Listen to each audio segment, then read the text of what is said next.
Do you remember Michael J. Fox, the young star who once outran time on screen? At the height of his fame, while the world called him the kid who could do anything, a quiet tremor in his left hand revealed a truth he could no longer escape. Parkinson at just 29. How do you keep moving when your own body begins to fail you? This is the untold story of the man who refused to break. It happened in a small, quiet examination room, far away from movie sets, studio lights, and the roar of fans. Michael sat across from the neurologist, expecting an explanation for the strange twitch in his left hand. Maybe it was exhaustion, maybe stress. After all, he had been working non-stop, carrying Hollywood's expectations on his shoulders. But the doctor didn't smile. He didn't soften the blow. Instead, he delivered 6 words that shattered everything Michael thought he knew about his future. You have young-onset Parkinson's disease. For a moment, the world fell completely silent. Michael stared at the doctor, waiting for a laugh, a correction, anything. But the room stayed still, except for the tremor in his fingers. A tremor that suddenly felt louder than his entire career. He drove home alone that day, gripping the steering wheel with a hand that no longer obeyed him. Traffic lights blurred through the windshield as a single question echoed in his mind. What happens now? This was not a scandal, not a headline, not a Hollywood twist designed to entertain.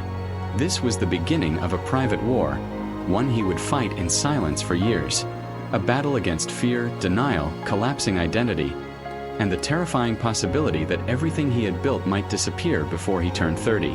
Long before the world knew his name, before the fame, before the time-traveling DeLorean, Michael Andrew Fox was just a small boy growing up in a family that moved so often he never learned how to stay still. His father, a Canadian Forces sergeant, was transferred from base to base, dragging the entire family across the country. Each move meant new faces, new rules, new hallways to walk through with the uneasy feeling that you didn't quite belong. For most children, that kind of instability could break their confidence. For Michael, it became the first forge of resilience. He was tiny, far smaller than boys his age, so small that teachers often mistook him for being years younger. Kids teased him. Some ignored him entirely. Others underestimated him to the point that he felt almost invisible. And yet, whenever life pushed him to the background, he found ways to push himself forward. At 12, he discovered that when he stepped on stage, the world stopped looking at his height and started listening to his voice. Acting wasn't just a hobby. It became the one place where size meant nothing and imagination meant everything. While most children his age were out riding bikes or playing hockey, Michael was rehearsing lines, mimicking accents, and studying actors far older than him. There was a fire burning in him, quiet, steady, stubborn. His mother, warm and supportive, recognized that spark first. She encouraged him, even when the future looked unclear. His father, disciplined and stoic, gave him something equally valuable: a deep understanding that life rarely bends for anyone, so you must learn to bend without breaking. It was a worldview that would one day save Michael's life. Yet beneath the supportive household was a subtle truth he carried everywhere. He was not built to be a star. Not physically. Not statistically. Not according to the expectations of Hollywood. But ambition didn't care about statistics. When he reached his teens, Michael realized school could not contain him. His teachers worried. His classmates didn't understand. And his guidance counselor famously told him the acting dream was impossible. Your chances of making it are 1 in a million, he said. Michael smiled. I'll take those odds. He dropped out early, not because he lacked intelligence, but because he knew his path was elsewhere. Acting was no longer an experiment. It was a calling, a magnetic pull he could not ignore. He began landing small roles in Canadian television, each one adding a layer of confidence. It wasn't much, barely enough to survive, but it was a beginning. There is a moment in every great story when the hero stands at a crossroads. Stay in the comfort of the world they know, or leap into the unknown. Michael chose the leap. At 17, with a few dollars in his pocket and dreams far larger than his size, he left Canada and drove to Los Angeles. The car rattled. The map was unreliable. The future was completely uncertain. But the boy who had spent his life being underestimated was ready to challenge the biggest city in the world. Los Angeles greeted him with the same coldness it showed most dreamers. Casting agents dismissed him instantly. Directors said he was cute but too small, funny but not leading man material.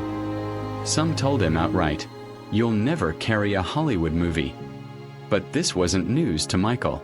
He had been hearing versions of that sentence his entire life. The world kept insisting he was not enough, not big enough, not strong enough, not star enough. Yet every doubt thrown at him became another brick in the foundation of a resilience that had been building since childhood. He took odd jobs, lived on cheap food, slept on a friend's couch with his belongings stuffed into a single duffel bag. Hollywood didn't roll out a red carpet for him. It barely held the door open. But Michael wasn't looking for permission, only opportunity. And opportunity, as it often does, would come quietly. But before it did, the world kept testing him, shaping him, preparing him for a future only he could see. His childhood had already given him the two things he needed most: the strength to endure and the imagination to believe. Those qualities would one day help him survive something far darker than rejection. Something no teenager driving into Los Angeles could have ever anticipated. Los Angeles had a way of stripping dreamers down to the bone, and Michael felt that truth the moment he stepped into the city. It wasn't the warm, sunlit Hollywood from postcards. It was a maze of casting rooms, in different faces, and whispered judgments that cut deeper than he expected. He arrived with hope. The city greeted him with silence. During those early months, Michael lived like many young actors chasing survival. He worked odd jobs, lived off cheap fast food, and slept on a friend's worn-out couch with a single duffel bag at his feet. Nothing felt stable except the belief, fragile but stubborn, that something would eventually give. Every audition felt like a test he was designed to fail. He was told he was too short, too young-looking, too gentle-featured to play anyone important. Directors glanced at him and moved on, as if they could already predict his ceiling. There were weeks when he didn't hear a single callback.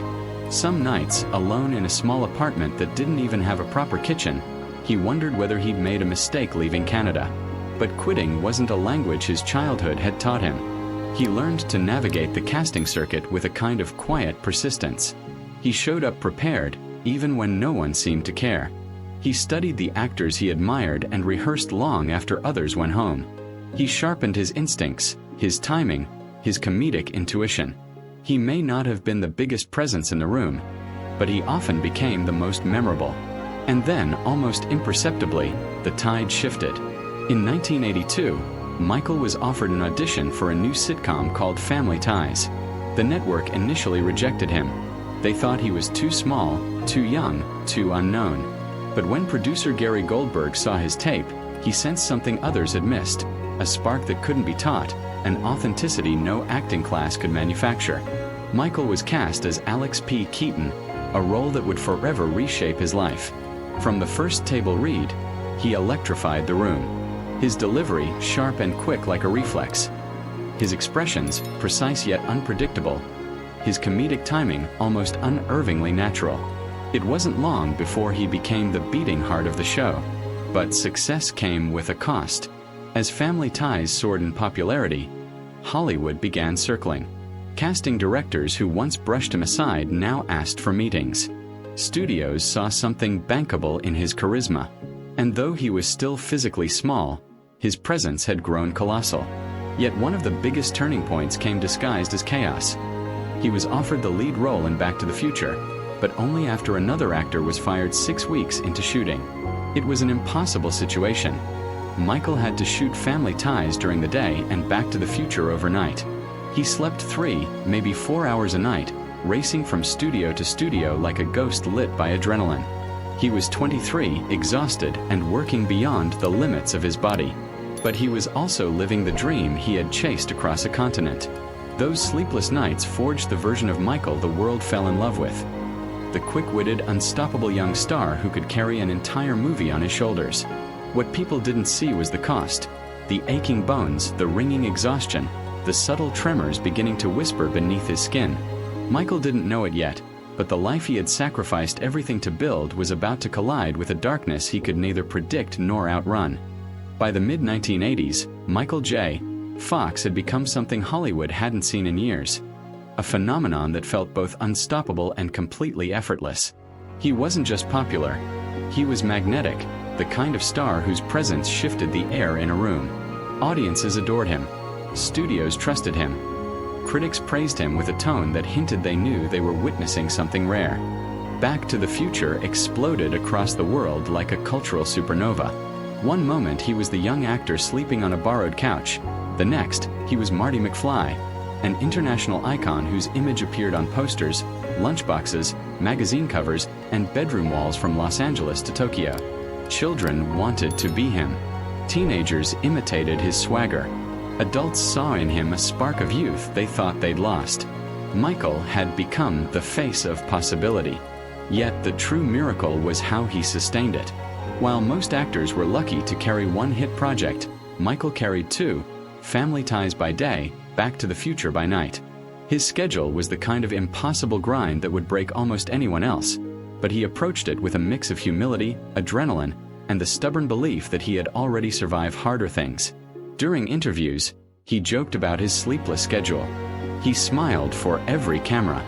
He shook every hand with a confidence that felt invincible.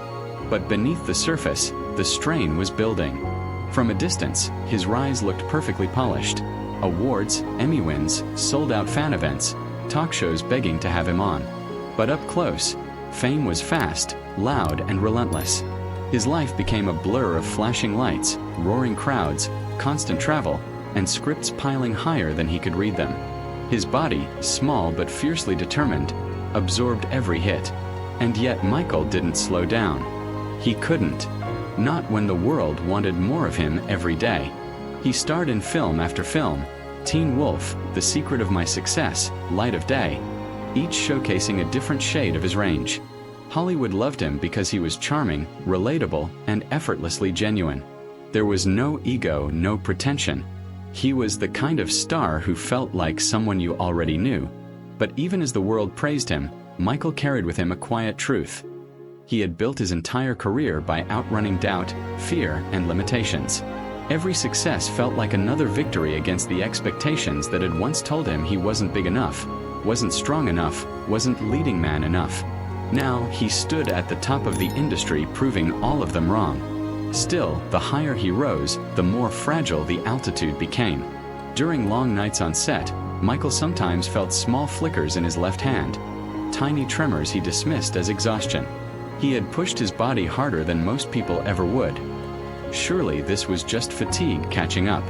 He told himself he would rest after the next project, after the next award season, after the next press tour. But rest never came. Hollywood wasn't built for slowing down, and neither was he. At least, that's what he believed then. What the world saw was a man at his peak. Confident, brilliant, unstoppable. What the world didn't see was the shadow beginning to form behind him. A whisper, a warning, a quiet rebellion within his own body, one that would soon challenge everything he had fought so hard to build. For now, though, he stood in the blinding glow of fame, unaware that every spotlight cast a darker silhouette behind him. The applause was loud. The success was real. The world adored him. And Michael, still young, still hungry, still racing forward, had no idea that the greatest battle of his life was already beginning inside him, cell by cell. The world saw a star at his peak. But behind closed doors, Michael J. Fox was discovering a truth that terrified him more than any bad review or box office failure ever could. The tremor in his left hand, once a tiny annoyance he blamed on exhaustion, began to grow bolder. Some mornings, it whispered beneath his skin. Other mornings, it roared. He would wake with his fingers trembling violently, unable to stop them no matter how hard he focused. The body that had carried him through sleepless nights and endless shoots was no longer obeying him. And he didn't know why. At first, he hid it. Actors are trained to pretend. Stars are taught to smile. And Michael, small, scrappy, unbreakably optimistic, had spent his life convincing the world he could do the impossible. But this was not a challenge he knew how to outrun. During takes on set, He learned to disguise the tremor.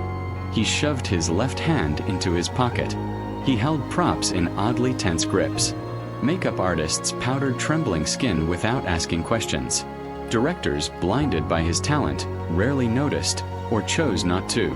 But in the quiet moments when the cameras cut and the crowds disappeared, the truth shook him harder than the tremor itself. Something was wrong. Very wrong. In 1990, during the filming of Doc Hollywood, the tremor became impossible to ignore.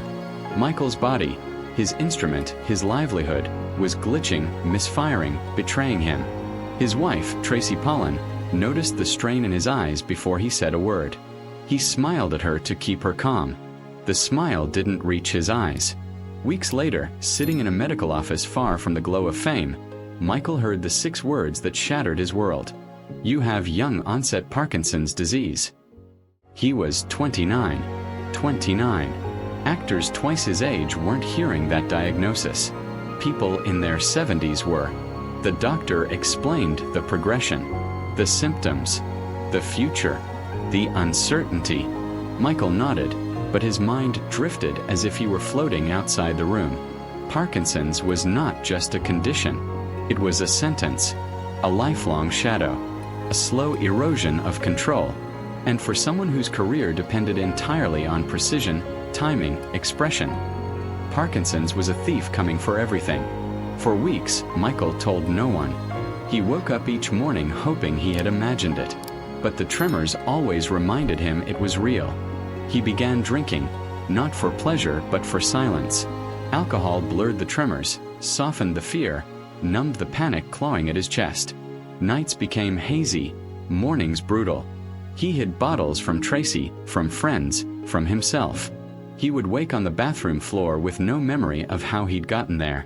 This was not the Michael fans adored.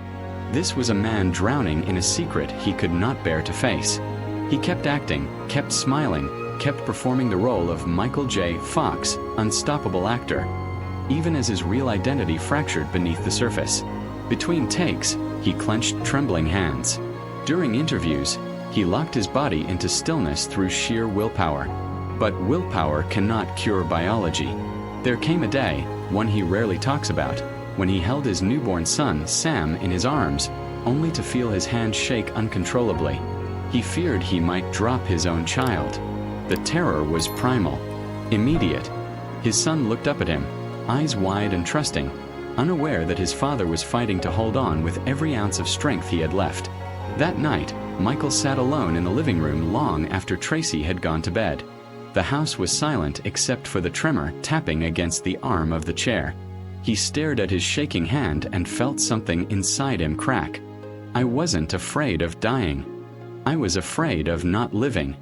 He was losing himself, not physically, but spiritually. The man who once ran across time on a movie screen could no longer trust his own body to stay still for a single moment. Parkinson's didn't attack with sudden force.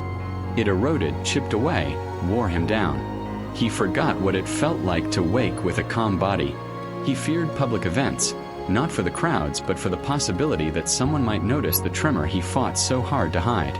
Years passed in a haze of denial. He kept filming movies, though every role required new tricks to camouflage the symptoms. Camera angles adjusted. Props grew larger so he could grip them with both hands. Directors quietly shortened takes. Some days, he cried in the car before walking on set. He was living 2 lives. The star everyone saw, and the man who feared everything he was would soon be taken away. The drinking worsened. Tracy confronted him gently at first, then urgently. She loved him fiercely, but she could see him disappearing into the bottle. Michael shrugged it off, made jokes, minimized the issue. Humor had always been his shield, but now it was cracking. The turning point came one morning when he woke on the floor of the bathroom, cold tile pressed against his cheek, a spilled bottle beside him. He didn't remember collapsing. He didn't remember drinking. He didn't remember anything. He lifted his head, tremor raging in waves, and whispered the words that would mark the beginning of his transformation. I need help. It wasn't dramatic. It wasn't heroic. It was raw, small, human, and it saved his life. Michael entered therapy, quit drinking, and began the excruciating process of confronting the truth he had avoided for years. He learned that fear grows in silence, but shrinks when spoken aloud. Tracy stood by him, unwavering, her strength anchoring him through the storm. Still, the hardest moment was yet to come: telling the world. When he finally went public with his diagnosis in 1998, the reaction stunned him. Instead of pity, he received admiration. Instead of fading, his voice grew louder. He became not a fallen star, but a symbol of resilience, vulnerability, and the courage to stand in the light with one's scars visible. Yet the disease continued its slow, relentless march. He experienced stiffness so severe he could hardly move, pain that knifed through his joints, tremors that shook through interviews, speeches, even moments with his children. And still, Michael rose each day determined to fight. Hollywood saw the aftermath, but only his family saw the cost. There were falls, dozens of them, moments when he hit the ground so hard the sound echoed through the room, bruises from unseen wars, surgeries, recovery, more surgeries, more recovery. But every fall carried the same ending. Michael stood back up. What began as a disease became a teacher. What began as fear became purpose. What began as darkness became the force that would redefine his legacy. And yet, at the height of the struggle, Michael understood one profound truth. The truth I could no longer run from. Parkinson's wasn't the end. It was the beginning of a new life, one fueled not by invincibility, but by gratitude, grace, and the unshakable belief that meaning can rise from the deepest pain. Recovery did not come to Michael J. Fox in a single, triumphant moment. It arrived quietly, soft as a breath, fragile as a decision, and then grew stronger each day he chose to keep going. Sobriety was his first victory. Not glamorous, not cinematic, but essential. He traded the numbing haze of alcohol for the sharp, uncomfortable clarity of reality. It hurt. It exposed every fear he had buried. But clarity also came with something unexpected. Hope. Small at first, then gradually louder. Therapy became his lifeline. For the first time, he spoke openly about the terror that had lived inside him for years. The sessions were raw, messy, honest. Some days he left feeling lighter. Other days he left shaking, emotionally more than physically. But every conversation pulled him one step further away from denial, and one step closer to acceptance. And acceptance, he learned, was not surrender. It was strength. The true turning point arrived one quiet afternoon when Michael watched his son play in the living room. Sam was laughing. Big, carefree, beautiful laughter that filled the house like sunlight. Michael's hand trembled as usual, but for once, he didn't hide it. He simply watched his child and thought, "This is what I want to fight for." Not fame, not image, not the illusion of being invincible, but moments like this, real, unpolished, human. Soon after, he made the decision that would redefine the rest of his life. He would go public, not for sympathy but for truth. When he finally revealed his diagnosis to the world in 1998, the response stunned him. Fans didn't walk away. They didn't pity him. They embraced him. They saw not a fallen star, but a man brave enough to stand in the spotlight with his vulnerabilities exposed. Interviews shifted from scripted jokes to heartfelt conversations about resilience and mortality. Strangers wrote letters thanking him for giving them courage. People with Parkinson's reached out, saying his honesty made them feel less alone. For the first time in years, Michael felt a sense of purpose that ran deeper than acting. He wasn't hiding anymore. He wasn't drowning. He wasn't pretending. He was rebuilding, piece by piece, truth by truth, moment by moment. And in that rebuilding, Michael discovered a version of himself stronger than anything fame had ever made him. By the time the world learned the truth about his diagnosis, Michael J. Fox had already begun crafting a second life, one not built on box office numbers or ratings, but on purpose. In 2000, he founded the Michael J. Fox Foundation, an organization dedicated to Parkinson's research. What began as a personal mission soon evolved into the largest nonprofit funder of Parkinson's studies in the world. Scientists who once lacked resources suddenly had support. Patients who once felt invisible suddenly had hope. Michael, once defined by the roles he played, now became defined by the lives he uplifted. But the disease did not loosen its grip. It tightened. The tremors grew stronger. Stiffness made simple movements feel monumental. Pain became a familiar, unwelcome companion. He fell, often, sometimes in public, sometimes alone. Each fall reminded him of the fragility of his body, but also the resilience of his spirit. When he stood back up, and he always stood back up, it became a symbol, a message louder than any speech he ever gave. Strength is not the absence of struggle. Strength is choosing to rise anyway. Even as Parkinson's progressed, Michael kept advocating, kept speaking, kept showing up. His optimism wasn't naive, it was deliberate, a discipline forged through decades of fighting battles nobody else could see. He often repeated a line that would become his personal creed. With gratitude, optimism is sustainable. He meant it. He lived it. In interviews, his voice sometimes faltered, his movements stiffened, but his conviction remained sharp. He joked about his falls, encouraged others to find humor in hardship, and reminded the world that vulnerability is not a weakness, it's a bridge. His family became his anchor. Tracy, unwavering as ever, helped him navigate the physical and emotional storms.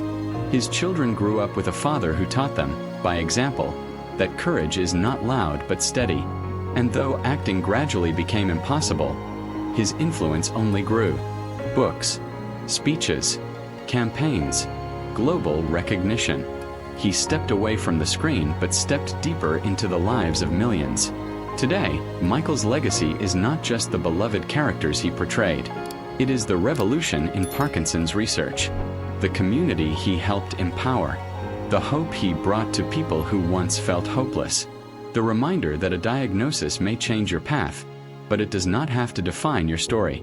His life's second act, unexpected, unplanned, uninvited, became his most important one.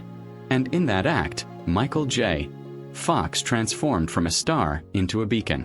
In the end, Michael J. Fox's story is not one of perfection or invincibility.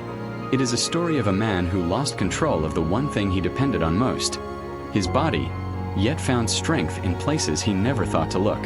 He learned that courage isn't loud, and resilience isn't glamorous.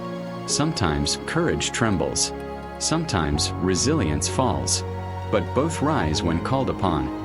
His journey reminds us that life does not promise stability. It does not promise fairness. What it offers instead is a choice. The choice to keep showing up, even when the ground beneath you shakes.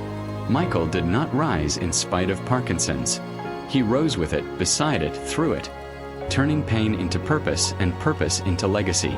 His story teaches us that the darkest chapters can become the most transformative if we have the heart to face them.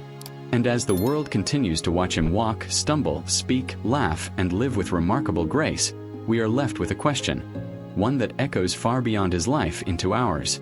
So what's your story?